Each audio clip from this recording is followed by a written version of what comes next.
the Automatic Marketing Show, where we share tips, strategies, success stories, interviews, how to build your automatic marketing machine and generate more leads and more clients for your business. My name is Danny Decker. I'm here with Daniel Bowden. And Daniel, today we're going to talk about the marriage between marketing and sales and just how important it is to have both systems working. Right. And so we think about that on the marketing side of things. Our job is to generate leads. Right. That's what we do for our clients. We use Facebook ads and we use Instagram and LinkedIn to generate leads. And obviously, that's really important. But part of what has to happen is then something has to happen with the leads after they're generated. Right. And so that's where we get into sales. And so we spend a lot of time working with our clients on their kind of sales process and thinking that through. And so let's just kind of dive into that today. You know, let's talk marketing, sales, and just kind of how the two come together, and you know whether people are working with us or doing their own marketing or working with other agencies or whatever. Just kind of some tips and how to think about that kind of marriage between marketing and sales. Yeah. So I think a good place to start, and I think we touched on this a little bit in the last episode, is knowing what kind of campaign you're advertising, or what kind of what place in the buyer journey is your prospect at, and then that's going to really matter how you follow up with them. If they're ready to take action right away, you need to make sure that your marketing is set up so that whenever your sales team comes in, like they know that that's what type of action they're ready to take. If they're not as ready, you know, the same thing is true. The sales needs to know, hey, maybe they're going to need a little bit more follow up here. So having those different types of mentalities with your sales to understand your marketing, I think, is really key. Yeah, and I think making it clear for the sales team how to identify the difference too, right? Like, because to your point, like not all leads are equal. You get your what we call, and we talked about last episode, as your call me now leads, where this is somebody who's ready to go right now. They want a consultation, they want a phone call, they want to talk right now. And then you have your people that maybe downloaded something from your website or signed up for your webinar, and like they're going to need to be nurtured differently.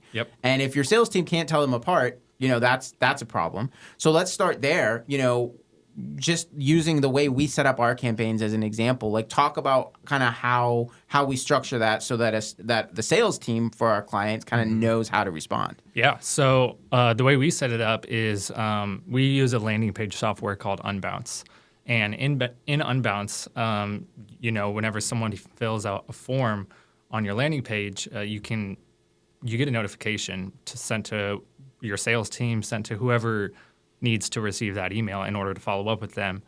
On that email is the form that they filled out, also the name of the form and the name of your landing page. And so in these areas, you can kind of make a note so that whenever your sales team receives this email notification, this is what type of lead it is. So maybe it's a lead nurture type of lead. Maybe it's a call me now sort of lead. That's what we do on our end. Yeah. And then the other part of it is when we integrate up with our client CRM, whether they're using HubSpot or Lawmatics or whatever, just tagging it appropriately, right? Yeah. So once that lead information gets sent to your CRM, you know, we tag them accordingly to whatever sort of offer they responded to, and then also emailing them. The follow-up email automation process is going to look different depending on what sort of lead they are. Yeah. And this sounds like super basic. Like, of course you would do that, but like, it's not. It's unfortunately a lot of companies, marketing agencies, just businesses in general, just don't really do this. And so what ends up happening is, to the salesperson, every lead just looks the same. Yeah. And so, but what that means, to your point, you know, you're then not following up right. You're either following up with too much urgency for somebody that, you know, I just came to your webinar, dude. Like, why are you calling me 3 times? Or the opposite, right? You get your person who is ready for a consultation right now and needs to talk to somebody, and you follow up with them casually as if they're just someone who's registered for your webinar. Yeah. So really important to properly identify the lead source. Yeah. And also, depending on what sort of information they give you, whether it's an email or a phone number, that can also help determine what's the best way to follow up with them. So if it's a more urgent offer, like a Call Me Now campaign, and someone raises their hand and says, hey, I need help with this, and they do provide a phone number, don't be afraid to pick up the phone. Like, I feel like I've heard from people that they just don't follow up with that sort of lead, and I'm like, what are you doing? Like, They said they were ready. They filled out the form. They gave their phone number. Pick up the phone or text or whatever. Or all of the above, right? Yeah. Like that's the thing is completely agreed. And it's really, really, really important that you do this stuff quickly. You know, I've had conversations with business owners who I shall not name, who told me basically that once a week they follow up with all their leads.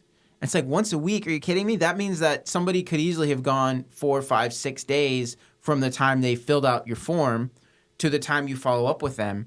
And I mean, they're almost certainly lost forever at that point. The statistics are wild about how important like a rapid response is. It's like if you follow up within the first 5 minutes of a lead coming in, I don't remember the exact numbers, but you have an exponentially higher chance of having a conversation with the person and winning them as a client than if you wait an hour. And then another exponential drop off if you wait 24 hours. And so the urgency is just really important. And now there are some things we do on the marketing side to help with that, right? Because we understand, hey, listen, sometimes leads are going to come in and your salesperson is on a conversation with a different lead, or it might come in on the weekend and you're not working on the weekend. And so talk a little bit about sort of autoresponders and some of the things that, you know, we can do from the marketing side to support a sales team, you know, for dealing with those leads that come in after hours or overnight, for example. Yeah. So, I mean, the first thing that I already mentioned is those notifications. Whenever you may not be on your Facebook channel all the time, but if you have those notifications set up and something comes in at 9 o'clock at night or 3 in the morning, you know that you should follow up with them the next day.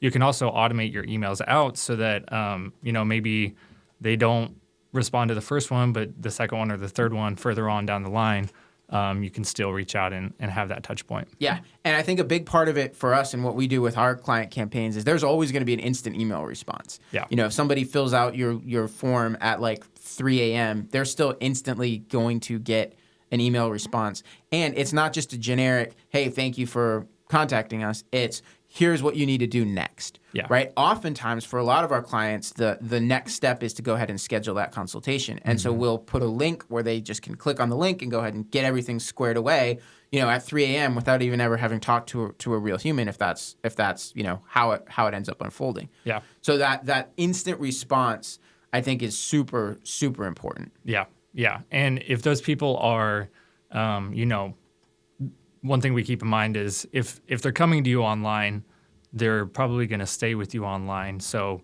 the people that are clicking through the ad, downloading the resource, and then they are receiving that link in that email, those people are, you know, maybe more likely to book with you through a Calendly or self-scheduler than showing up to your office or something like that. Yeah.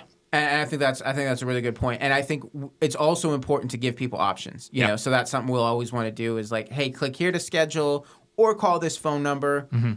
Or, you know, if you can't find a time that works on the calendar, just reply to this email, right? Because to your point, some people like to do things completely online. Other people may be old school and want to pick up the phone. So just give people options, you know, make it easy. Yeah. This is really good, Daniel. I think kind of key takeaways here are the left hand has to know what the right hand is doing, right? So like sales needs to recognize what your marketing campaigns are. They need to understand what your marketing campaigns are about. They need to be able to identify, you know, this lead came through my webinar campaign. This lead downloaded a checklist. This lead, you know, requested an immediate callback.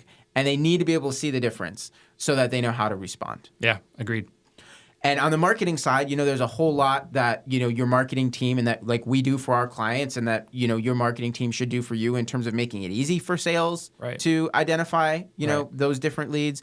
And in terms of providing some automated response, instant emails, scheduling links to make it easy. But also on the sales side, there has to be that urgency and that follow-up. And when you get the system, you know, really working on the marketing side, you're identifying the right people, you're generating leads, you're passing it through to the sales team, they're following up right away. It's a beautiful thing. But you got to have the whole system in alignment.